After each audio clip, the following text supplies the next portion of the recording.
Good morning, everyone. Can everyone see the slides? Helen, I can see you, so if you can give me a thumbs up, the slides are showing. Slide, yep. Good, lovely. Well, welcome everyone. It's lovely to see so many of you. Obviously, whilst I'm showing the slides, I can't see you. So if you have got anything, if you want to put your hand up, and we'll open up and ask you to come in. I'm Freya Sledding. I'm Chief Allied Health Professional at Airedale Hospital in West Yorkshire. And we're doing today's session, which is the first session of our Connected by Ability Festival. And this is a festival that hopefully will inspire and enable people. As you know, yesterday was the International Day of Persons with Disability. So this is a week-long festival. Hoping to see colleagues across health and social care to deliver online some interactive sessions, and these will help people understand more about people with disabilities, both hidden and visible, show how they're impacting on people and colleagues, describe how people can support people with disabilities in the workplace, and just sharing good practice of creating inclusive environments where people are able to thrive and bring their whole self to work. So that's where we are with the introduction to it. Is that moving on to the next one? Can I introduce Haman, who's going to open the festival for us and have a few words today. So welcome, Haman. Welcome. Thank you very much, Freya. Thank you very much for the introduction. My name is Hamad. I work with the NHS as a purchase ledger officer. As a few weeks ago, I've won an award for the Yorkshire Asian Young Achievers. In short, the Yaya Awards, and that awards recognize overcome barriers in the workplace or in education. So it was quite a proud moment for myself. So just to kick off things with the Connect and Ability Festival, I would like to thank the organizer to invite me to open this festival. It's a very good initiative that they've taken up. But I'm very proud to open this. So the Connected and Ability Festival is a very much needed series of event that I hope will challenge everyone thinking and helping us all think about what changes can we make in our practices and improve accessibility for everyone. An unintended and positive consequence of many examples of inclusion benefits more than intended group of people that initially attended. The fact that you have now held it for the second year in a row is a great achievement to be applauded, and I encouraged by the partnership approach on this display here. So a little background about myself. My name is Hamad. I'm 26 from Bradford. I was born with a rare genetic disability called Furman syndrome. Um, this genetic disability impacted my development of my limbs, which left me wheelchair bound. So but during my struggle, I graduated. I graduated in accounting and finance from University of Bradford. So I graduated in accounting and finance, and then I moved on to secure myself a job within the NHS as a purchase ledger. But during those period, I was always had challenges that I needed to overcome. For example, in recruitment, the main challenges for me was I was in a wheelchair, so with that, it affected my mobility. So for example, a few of our hospital are and have like all buildings, so the accessibility wasn't catered to my needs, so those kind of challenges appeared when I was try to apply for jobs, or just in the recruitment process. Also, what I've seen from when in the recruitment process, where where there's not enough communication between the myself or the recruitment on how to overcome those barriers. So these kind of stuff we try to highlight during the festival, and how to improve our practices within the recruitment process. So I've described my kind of experience within the process of recruitment, but I'm pleased to be joined with Freya and Kelly, who will not will now share their experience, or those of wider colleagues, and some of the work that we do to overcome this. I look forward to listen to work with that, and it taking places, and hope it to take something away from the benefits of others too. Thank you for asking me to open the festival, and for the brave shown by those who are willing to share the story throughout this week. Now I would like to hand this over to Freya and Kelly.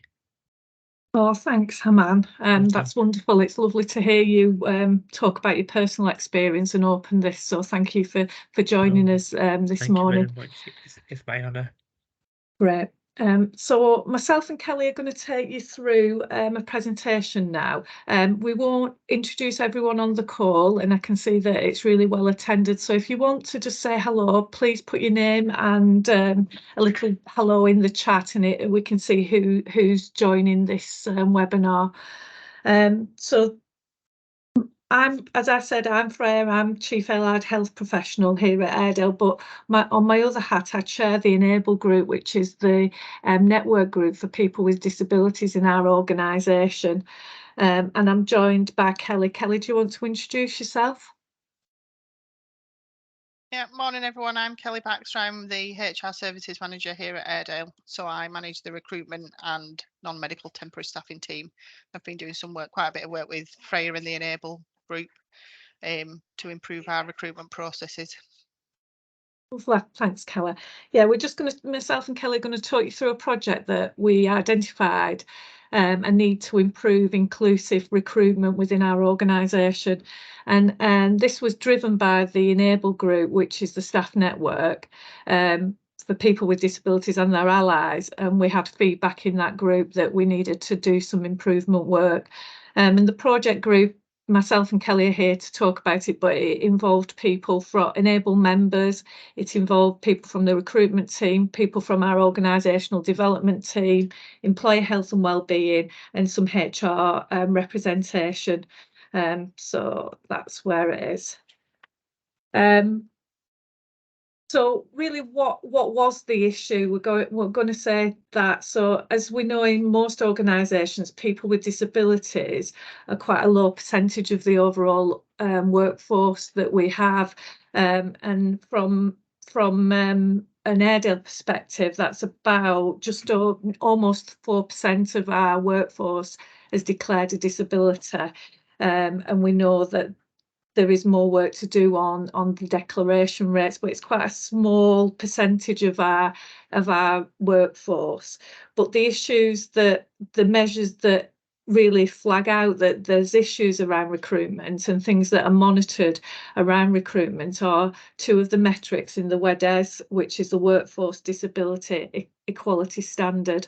So we know that metric 2 is about the likelihood of disabled people compared to non-disabled people being pointed by shortlisting across all posts. And this is worked out on a very complex mathematical equation, really, and likelihood.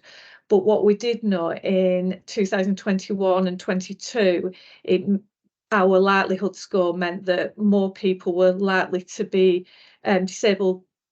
Non-disabled people were more likely to be appointed than disabled colleagues, and this has actually dropped in the last lot of scores around that.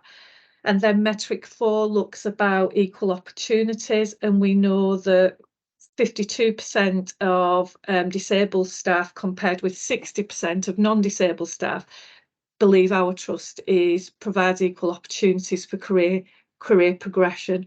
So we know that the metrics show we've got an issue, but also I think what's more importantly is our people said there were things that could be improved, really. So within our Enable group, we had reports of unfair recruitment processes. We know there was a lack of inclusive practices with the recruitment process, which is quite a sort of historical recruitment process and really designed for people without disabilities. There's a lack of awareness around disability rights and legislation in the recruitment process with recruiting managers, a lack of awareness or offer of reasonable adjustment in the recruitment process. We had stories of disabled people being unsuccessful in internal applications and them feeling like it was because of their disability rather than them being the best people to be appointed. Feels like we're unable to ask for reasonable adjustment or disclose their disability due to fear of not being offered the job or any discrimination related to their disability, and just a lack of recognition of what positive qualities, that should say. You can tell I'm dyslexic at this point. Qualities of what people with disabilities can bring. So that's what our people were saying. So we started looking at what we could do around that. And I just wanted to put this picture in because I think this shows that actually our recruitment processes and the way we test people for selection sometimes isn't fair, and we standardise it so much that actually, you know, are we asking people to do the same thing that actually people can't do and can't show that they can do?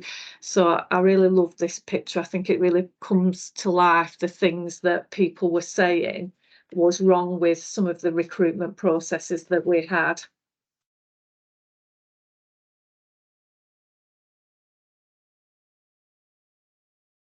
So there's lots of evidence around what inclusive workforces give you, and just in 2021 LAMAID did a lot of research around inclusive workforces, and he found some really positive statistics, really, that when people with disability are employed in a workforce, they're 28% more engaged than anyone else. They're 43% more committed to their employee. There's 51% more likely to recommend their employer as a great place to work, and that 19% report a greater well-being in their life with being employed. And the employees with disability, if things go right and things are inclusive, they typically stay 3 times longer in their company. So we heard about the data, we heard about what people were saying, we decided to put an improvement group together, and I talked about who was included in that group to look at what we needed to do.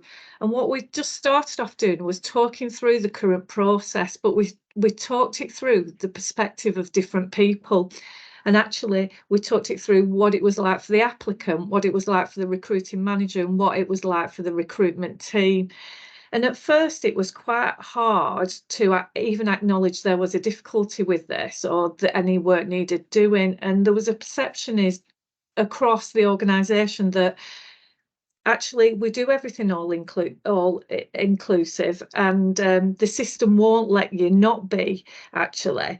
And we have that comment in our letters, and we do this and we do that. And I think there was a perception that actually this didn't need looking at, but actually when we started to dig and looked through the lens of different people, we found that that was a perception, and actually there were things missing in our recruitment process and things that could be improved. So there was an opportunity to really look at this through the lens of a disabled applicant. What we thought we had in place and what actually was the experience was very different. So as I said, we got this task and finish group together, and actually what it started off as addressing, looking at an action plan, and we actually identified 30 different areas that needed changing, and some of these was really little things that needed changing, and some were more complex. And what we did decide is that we plan to put these improvements in place, and then to create a mock job to test that the changes we had were embedded, and maybe we needed to then identify more things that needed changing to see the process through from start to finish. So this slide shows the improvements that we identified. The poster that we've put on there was used to really talk to Inclusion Week, and we showed this across our workforce because we know our people were saying things needed to improve, and what we wanted to show is you said we did. So that was part of Inclusion Week earlier this year, to say that these are the changes we needed to put in place. So I won't go through the action plan one by one of the 30 different things we've identified, but what I wanted to do was give you a taste of some of the improvements we made. So some of them were about educating managers and applicants. So although we had a redesigned recruitment training package, and it was really in the lens of an inclusive recruitment, we knew that maybe people hadn't accessed it, people weren't following it, people were just, they might have gone on recruitment training 20 years ago and they were still using that knowledge base to inform how they recruited. So we did a lot of promotion of the new package. We're encouraging and promoting it, and we're monitoring the numbers of people that are taking up this training in that. So Kelly's, as part of the recruitment team, you're monitoring who's been on this training, and we've got some thinking to do, haven't we, around how we monitor that in the future. Yeah, we just need to agree a point that we can then challenge people that don't have somebody that's done the recent training, to make sure that somebody that has done the training is chairing that interview panel. We just need to get to a number so we know that it's not going to be just the same few people doing the interviews all the time. So we just internally need to agree what that number is going to be. Yeah. And then we did a lot on our attraction piece and our application process, really, for applicants. So we did a lot of updating our websites, working with our social media partners around making sure our inclusion statements, the information about staff networks and what it's like to work in Airedale as a student or as an employee. So we've got a place on our website. If you Google working with me, working with us on the Airedale website, you'll see there is a tile around staff and student with disabilities, and this has things around our intention of improving the recruitment process, the recognition that what people with disabilities bring to the workforce, information on access to work, reasonable adjustment, the Enable Me passport, and lots of things there that actually for our external face sort of says to our recruiters of the our applicants of the future that we are really serious about making it a level playing field and improving the recruitment process, and we want people with disabilities to come and work with us. And then we did a lot of information work on our letters we sent out, the headers of the advert. We wanted to put that front and central, that actually you read about our inclusion and our disability charter before you look at the job. And simple things like the invite to the interview now asks openly about reasonable adjustment and what you need. The offer letter now says about reasonable adjustment, and these were things that were missing from the process. So the 2 ticks I've put there, we had this feeling of, do managers understand what 2 ticks mean? We talk about our guaranteed interview scheme, but do we know what it means? And we'll talk a bit more on the test case around that. But what we wanted to do was make sure that this was embedded in our training and that we tested it on our mock application later, so that people that met the essential criteria were pulled through for interview. We updated our guiding principles about recruitment, because what we found is that a lot of the internal processes that doesn't go through the track system felt that they weren't really taking all the inclusion elements seriously. So we updated that, and we really stopping at the internal processes going out from the recruitment process. We aligned a lot of the language around disclosure in some of our letters and our ESR. We felt that the questions were quite defensive about having a disability rather than inclusive, really. So we changed a lot of the language we used in our employer health and wellbeing questionnaires, on our ESR, you know, so that people could really identify what type of disability they had, and it was in language that was more in keeping with how we want to talk about disability. We shared inclusion case studies of inclusive recruitment processes, sharing questions, etc. And what we wanted to do was, is this making a difference? So we are monitoring our data. So we're looking at the numbers of applicants, we're looking at the numbers of shortlisted and the people that then come through to interview. So we're hoping that will make, all these changes will make a difference to how we do things. So that's, I talked about the website. Have a look at that. It's really nice to get all the information there and be our external face of you know, attracting people with disabilities to come and work for our organisation. I'm going to hand over to Kelly, who's going to talk to some of the changes that were maybe a bit harder and out of our control to change, and it's around what the system we use around the recruitment process we could and couldn't do. Hi everyone. So yeah, at Airedale we use the track recruitment system to advertise, shortlist and request or send for interview, and then do pre-employment checks for all of our vacancies. There are some elements of sending emails, sending letters that are within our gift to amend and personalise and change however we want, but there are some sort of elements of the process that we identified as part of that enable working group that are embedded in track that we actually need to sort of work with track to improve, and that wouldn't necessarily just improve for our trust, but hopefully across all the trusts that use track, of which there are hundreds.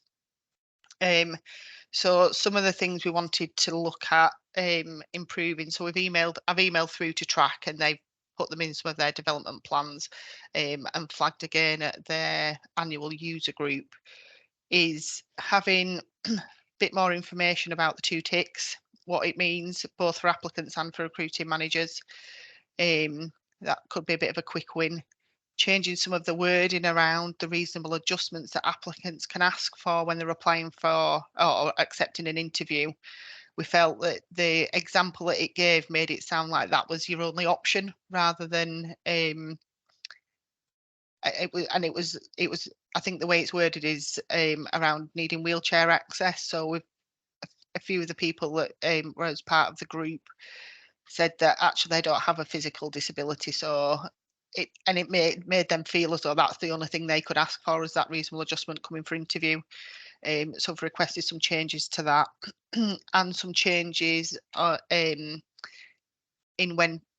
where people declare the disability of what they can declare, because I think again that was quite a short, rigid list, and maybe having a bit of a free type box in there for candidates to declare more if they wanted to, or put an explanation in, or share whatever information they wanted to share. Those were the initial thing we raised, and then following our mock job that we did, that Freya's going to talk about shortly, we identified a few other little bits from that testing around when you shortlist, it'll flag up to say there's somebody that's got the 2 ticks. Are you sure that you've scored them correctly? But it doesn't actually prevent you from moving them through to interview. So that's another type of thing we need to speak with Track about to change, because really that should, if that member of staff or that applicant has met all of the criteria, it shouldn't allow them not to be moved through for interview. And we talked about having some of the different options around invites for interview being face-to-face or virtual, about maybe having that hybrid option. So if somebody's unable to go into the trust, that we could offer both options depending on what people want, whereas at the moment you can only do that sort of by exception. And around attaching information to interview invites, because at the moment we quite often will send out some of the interview questions as part of the to candidates ahead of the interview so they can prepare, but there's no way to actually attach that for the recruiting managers. They tend to be sent as a separate email, and then it's just makes it more tricky in the process, and it means people aren't getting that information as soon as they get the interview invite. They're then waiting for something else to come through separately. So just some of the things we want to speak to Track about could be small wins, but they could actually be the small things, but could be big wins, not just for Airedale, but right across all those trusts using Track. I don't know whether I've missed any. Have I missed anything? No, that's good, Kelly. Yeah, that's really good. Thank you. I'm just going to talk to you about some of the inclusive practice, inclusive recruitment that we've been testing out and expanding at Airedale as well. So within my areas, we've been doing some work on this, and I just wanted to share it as part of the group, really. So I think this quote just speaks for itself, really. This demonstrates the success and the impact that using inclusive recruitment methodology has on the individual applicant, and you can see that it talks about past experience and how that hasn't helped him in his career development.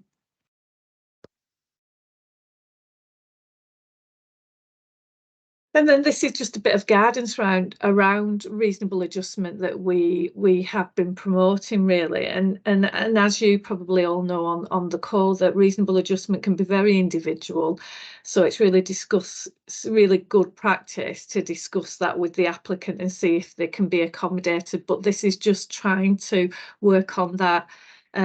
Reasonable adjustments don't have to be just physical things that we change. They can be a whole host of things.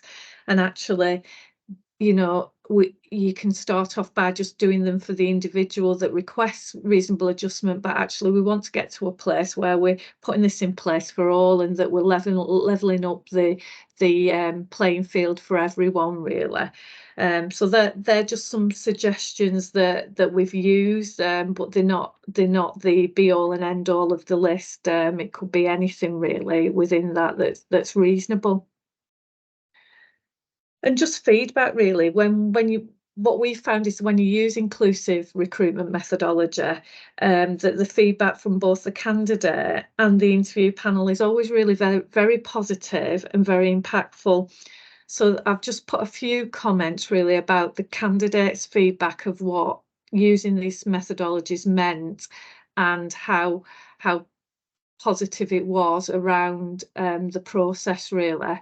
So not only really about getting the person through the process in the best way and giving them the best advantage, it really shows that this organisation is the one that I want to come and work for, and it will give me fair chances and fair opportunities. So there's a real variety of candidate feedback around the inclusive recruitment methods. But also it feels good for the recruiter actually as well, so that they feel that they've given the people the best chance possible to do the right thing and to be the best of themselves really, and felt that it was really good that this is used within the organisation, and felt that connection with the candidates really around putting those things in place and having those conversations about what's required around reasonable adjustment.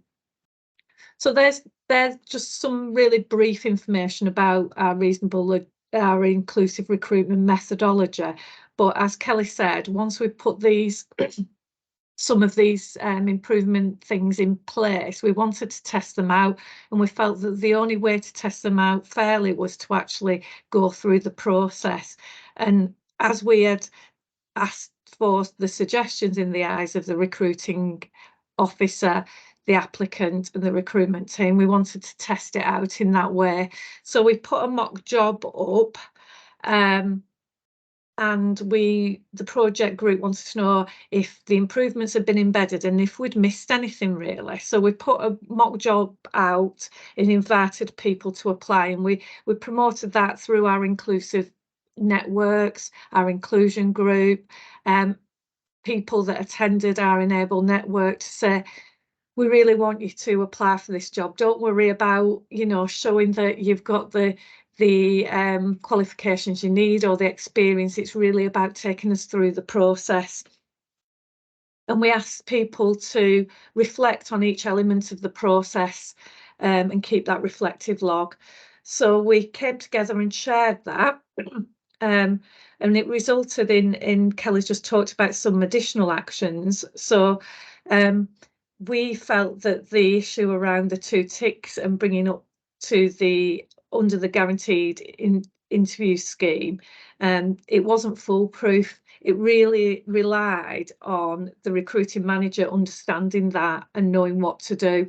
So if you, as a recruiting manager, if you shortlist and you accidentally bring someone with a lower score above someone with a higher score, the track system will tell you. It doesn't tell you when you don't pull someone with the 2 ticks for an interview, even though they've met the essential criteria. So that's something that we are trying to resolve within the track system.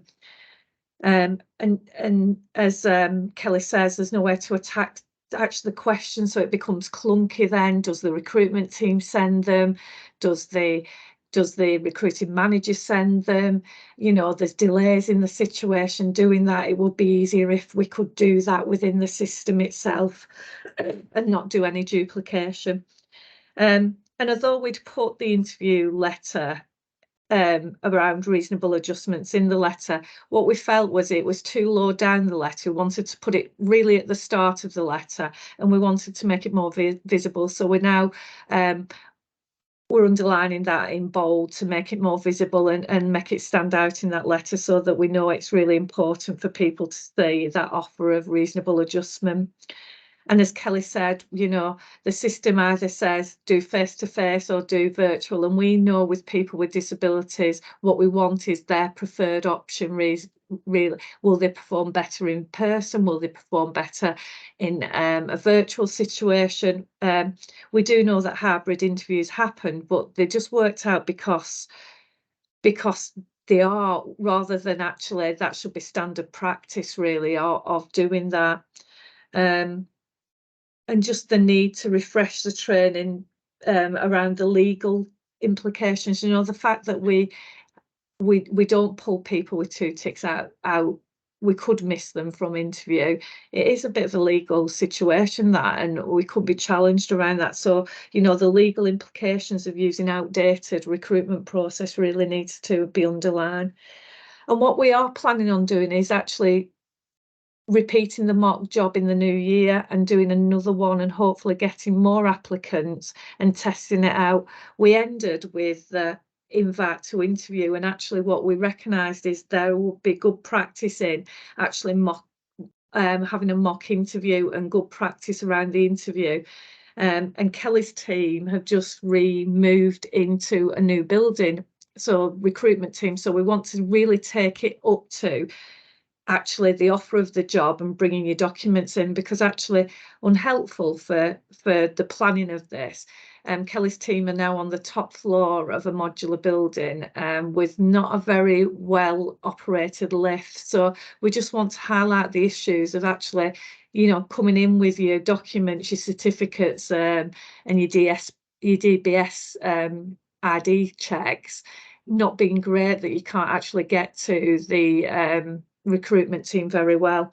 So we're going to extend the mock job interview and really go from the advert level right through to actually sorting out a start date. So yeah, so that's where we've got to. What's next for this group? It doesn't stop there really. So what we want to do is some of the action plans were about accessibility, and some of that is around the track system, how easy it is, particularly if you're neurodiverse, to operate the track system. It's not as intuitive as maybe Amazon that people get used to and can use. But also some of the letters that we send out, do we send them out in the right text? Could we send them out in different colours? Those sorts of things that are what we're looking at next time. So really accessibility about the recruitment process. We continue to share some staff stories, and we're going to our people committee to share this project and some stories around it. NHS England have been in touch because they've heard about our little project and want to share a case study across their organisation and make it accessible across the NHS. And we're just really concentrating on embedding the changes and learning from the test case at this point. And I think this through the eyes, we want to do similar approaches. So we've looked at recruitment, we want to look at our induction process, we want to look at our PDR process and really see what it's like through the eyes of the different people involved in that. And as I said, we're retesting the mock application process. So that's about our project. This session is an hour, and we didn't want to take up the whole hour with just telling you about our project and what we've learned around it. Obviously, there's an opportunity to quiz myself and Kelly around the project itself and ask questions around that. But also what we want you to think about is what have you heard today? What does it mean for you? What could you pick up and learn and take to your organisation? How do you empower change within your organisation? So although the recording is, the session has been recorded to share, we acknowledge that this part of the discussion might be quite sensitive. So actually the recording of this element will stop the recording at this point, and people might feel freer to interact and ask questions. So I'm going to stop the recording and I'm going to unshare my screen so we can take questions and discuss that at this point. Okay, so if you've got a question, put your hand up. I'll just stop the recording now, and over to you.